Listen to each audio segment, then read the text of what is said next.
함께 읽으실 하나님의 말씀은 야고보서 1장 19절에서 20절입니다. 내 사랑하는 형제들아, 너희가 알지니 사람마다 듣기는 속히 하고 말하기는 더디하며 성내기도 더디하라. 사람이 성내는 것이 하나님의 의를 이루지 못함이라. 아멘. 오늘은 야고보서 1장 말씀을 통해 분노에 대해서 함께 말씀을 나누고자 합니다. 분노. 일찍이 교회는 분노를 7가지 죄 중에 하나로 규정하고 경계해 왔습니다. 가톨릭 전통에서 오랫동안 규정되어 온 7가지 죄의 목록이 비록 성경에서 직접적으로 유래한 것은 아니지만 교만, 시기, 분노, 나태, 탐욕, 탐식, 정욕과 같은 죄악들은 우리 삶에 굉장히 부정적인 영향을 미친다는 것을 우리는 직간접적으로 잘 알고 있습니다. 화를 참지 못하는 사회, 분노 조절 장애, 간헐성 폭발 장애 등 뉴스를 통해 종종 접하게 되는 이런 단어들은 모두 분노와 연관되어 있는 단어들입니다. 분노는 한 개인의 심리적 안정은 물론 신체 건강 그리고 대인 관계에까지도 부정적인 영향을 미칩니다.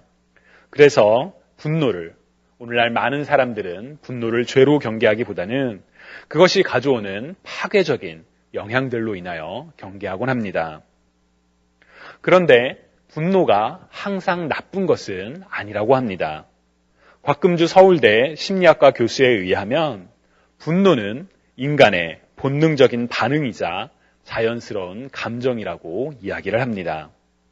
뿐만 아니라 분노가 실제로 공격적이고 파괴적인 행동으로 이어지는 경우는 10%에 불과하며 오히려 분노는 인간의 삶에 긍정적인 영향을 줄 수 있는 효과적인 감정이라고 설명합니다. 예를 들어 분노는 현재 상황이 문제가 있음을 보여주는 신호로 내외적 요구와 위협 등을 경계하고 현재 직면하고 있는 혹은 닥치게 될 문제의 위협을 극복하도록 돕는 생존 메커니즘이라는 것이지요. 더욱이 분노는 우리 삶의 목표를 접근하도록 하는 촉매 역할을 하기도 한다고 합니다. 사람이 분노의 감정을 느낄 때 우리 뇌의 왼쪽 전두엽 피질이 활성화된다고 합니다.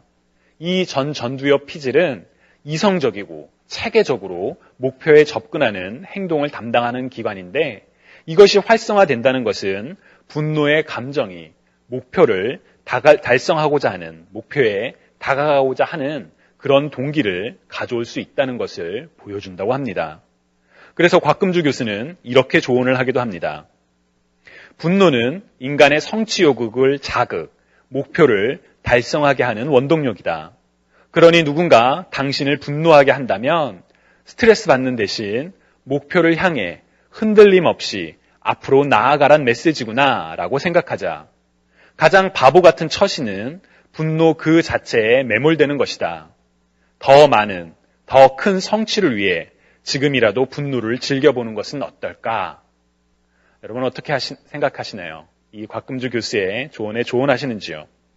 한편으로는 그래, 분노의 부정적인 측면에 매몰되기보다는 분노를 긍정적으로 승화시키자라는 생각이 들 수도 있지만 다른 한편으로는 아니 아무리 그래도 어떻게 우리가 분노를 즐기며 살아갈 수가 있지? 이런 생각이 들기도 합니다. 이렇게 애매한 생각이 들 때 우리가 확인해야 할 중요한 기준은 바로 하나님의 관점입니다. 성경은 이 분노에 대해서 어떻게 이야기를 할까? 우리는 그리스도인으로서 분노에 대해서 어떻게 대처해야 할까라는 이 질문을 바로 오늘 여러분들과 함께 나누고 싶은 말씀의 주제입니다. 앞서 말씀드렸던 것처럼 우리 교회는 우리가 교회의 전통을 맹목적으로 따른다면 예를 들어 6세기부터 내려온 그 7가지 죄악을 그대로 수용한다면 분노는 단순히 부정적인 감정을 넘어서 죄입니다. 그래서 우리는 분노 그 자체를 경계하고 피해야 하는 것이 마땅합니다.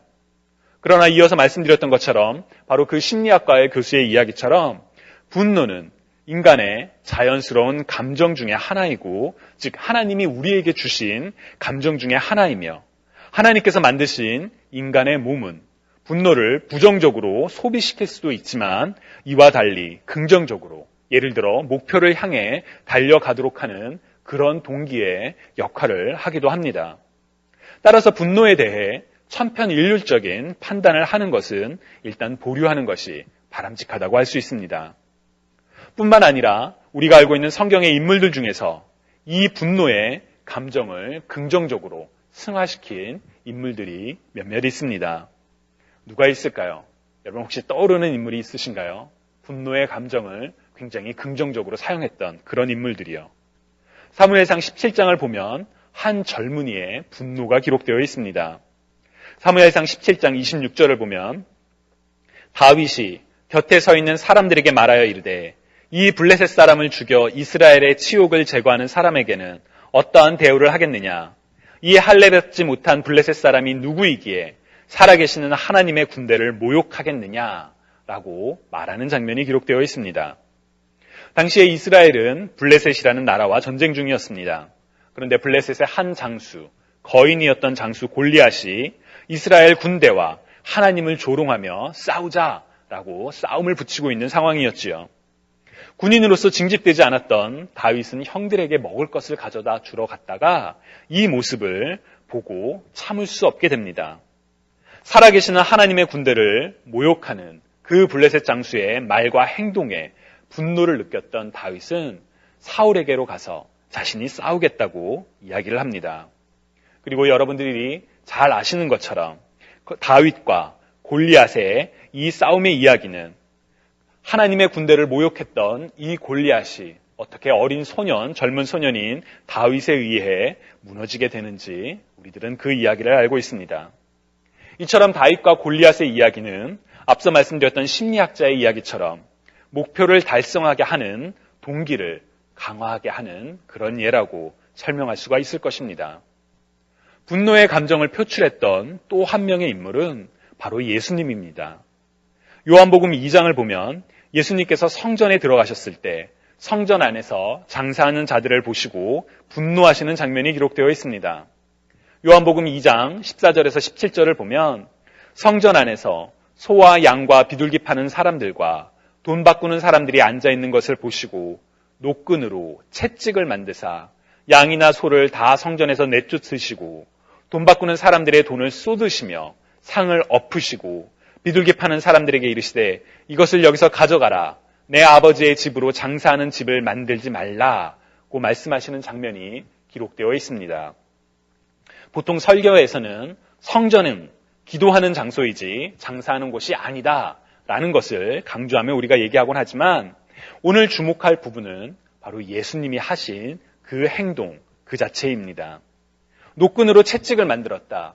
아마 그냥 채찍을 들고 계시지는 않으셨겠죠. 또한 동물들을 성전에서 다 내쫓으시고 돈을 쏟고 상을 뒤엎어버리고 사람들에게 말씀하시는 그 장면. 아마 당시에 신문이 있었더라면, 그래서 이 내용이 기사에 실렸더라면, 그리고 그 행동을 한 주체가 이야기되지 않았더라면 아마도 많은 사람들은 분노를 참지 못하는 누군가가 또 일을 벌였구나라고 생각했을 법한 그런 일들입니다. 그러나 우리는 예수님의 이 분노에 대해서 어느 누구도 부정적으로 이야기를 하지 않습니다. 그 행동을 한 이가 예수님이시기 때문이기도 하지만 그 행동의 동기를 알고 있기 때문입니다. 요한복음 2장 17절에서는 제자들이 성경 말씀에 주의 전을 사모하는 열심이 나를 삼키리라 한 것을 기억하더라 라고 되어 있습니다. 예수님께서 그렇게 성전에서 장사하는 자를 내쫓으셨던 그 이유가, 그 동기가 바로 하나님의 전을 사모하는 열심이었다라고 분명하게 이야기를 하고 있는 것이지요. 이처럼 성경에는 분노를 긍정적으로 승화시키거나 긍정적 의미에서 분노를 표출한 인물들에 대해 기록하고 있습니다. 그래서 어떤 분들은 이러한 분노의 모습을 거룩한 분노라고 표현하기도 합니다. 거룩한 동기에 의해 시작된 분노, 하나님의 영광을 드러내는 원동력으로서의 분노가 바로 거룩한 분노라는 것이지요. 빌 하이베스 목사님의 경우에는 거룩한 불만족이라는 단어를 사용하기도 합니다. 다윗이 골리앗과 싸웠던 이유, 하나님을 모욕하는 골리앗을 참지 못했던 것, 모세가 하나님의 부르심을 들었던 이유 중에 하나, 그 안에 가지고 있던 이스라엘 사람들이 학대받는 것을 참을 수 없었던 바로 그 마음, 그들의 그 거룩한 불만족이 동기가 되어 비전을 만들어 갔던 것처럼 하나님의 사람들인 우리도 거룩한 불만족을 통해 우리 삶의 비전을 찾으라는 것이 거룩한 불만족, Holy Discontent의 요지이기도 합니다.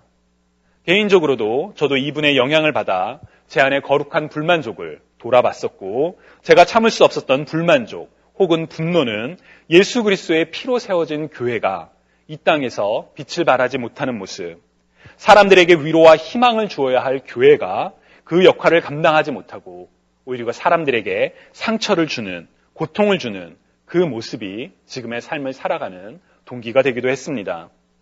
이런 관점에서 보면 분노에 대한 성경의 긍정적인 접근을 우리는 확인할 수가 있을 것입니다. 그런데 오늘 우리가 읽은 야고보서에서는 분노에 대해서 긍정적이지 않습니다.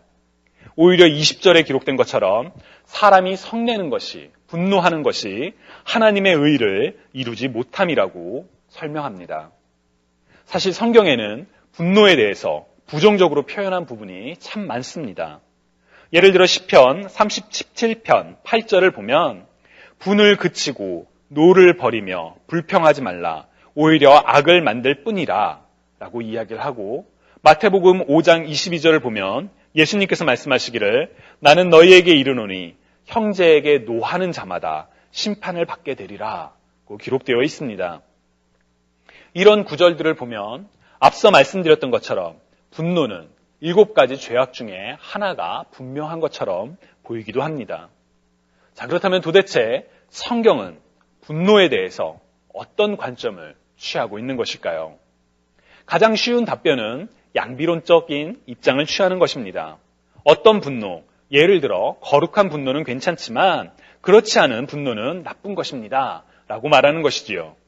그렇다면 도대체 그 기준이 무엇일까요? 저는 분노의 방향성이라고 생각합니다.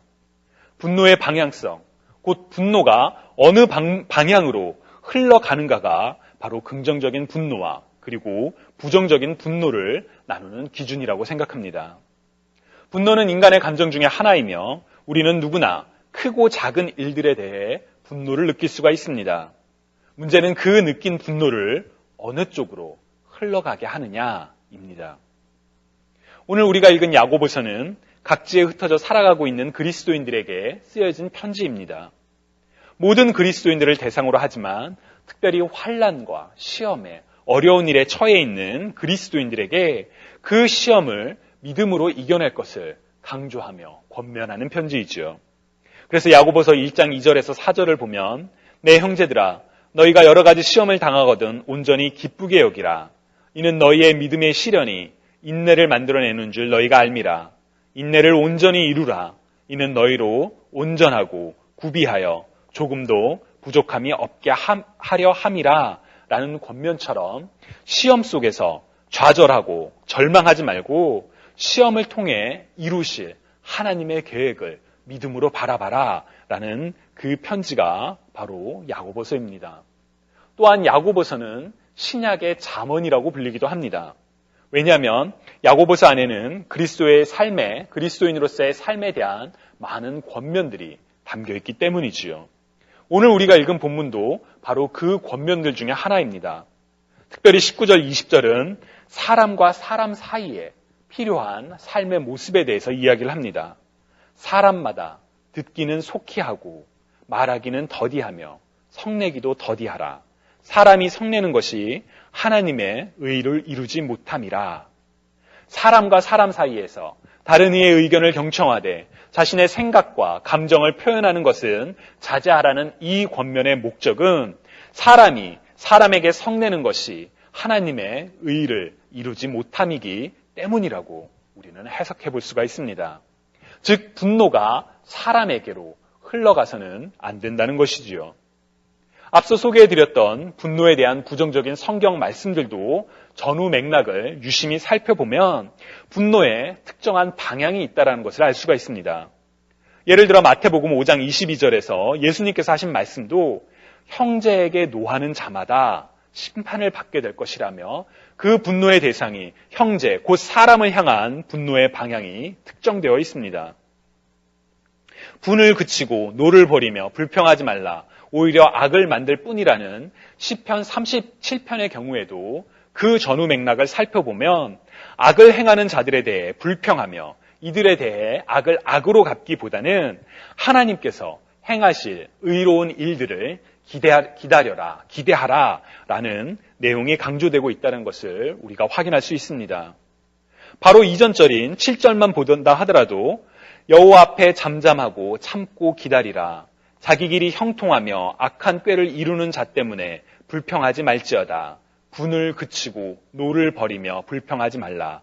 오히려 악을 만들 뿐이니라 라고 시편은 기록하고 있습니다.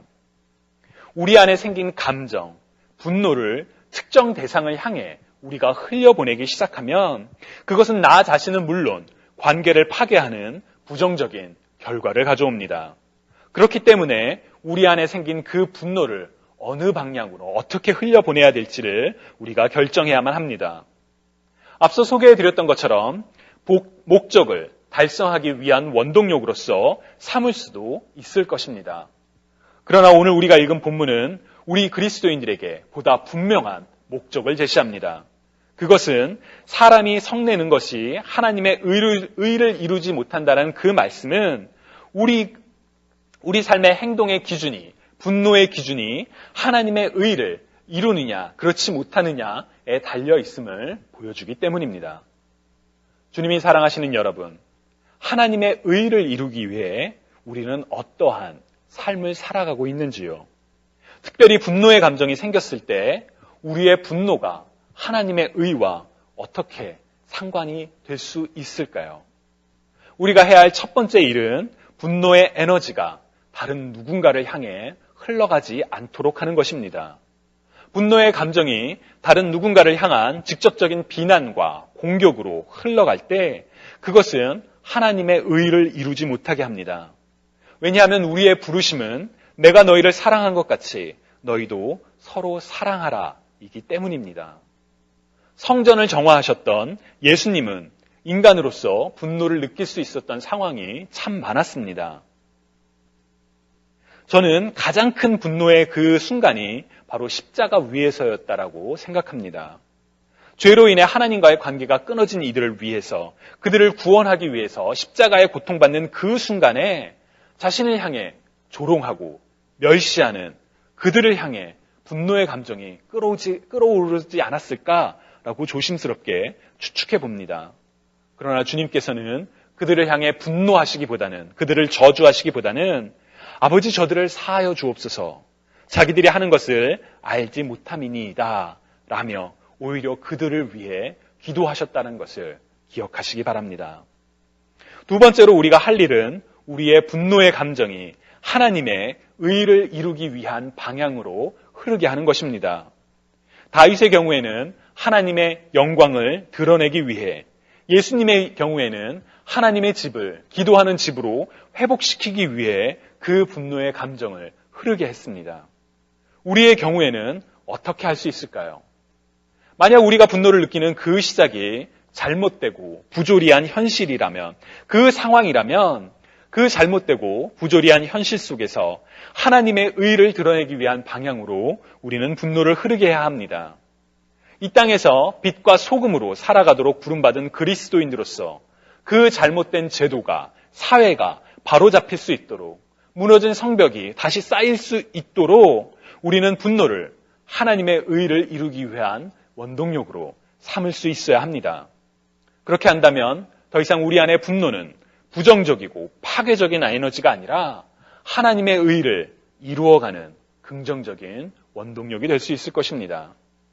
만약 우리가 분노를 느끼는 그 시작이 특정한 누군가로 인함이라면 우리의 의지, 우리의 노력과는 상관없이 누군가의 잘못된 판단과 행동 때문에 지금 내 삶이 큰 공경에 처해 있는 그런 순간이라면, 그래서 내가 분노하고 있다면 하나님의 하나님 되심을 기억하며 우리는 분노를 흘려보내야 합니다.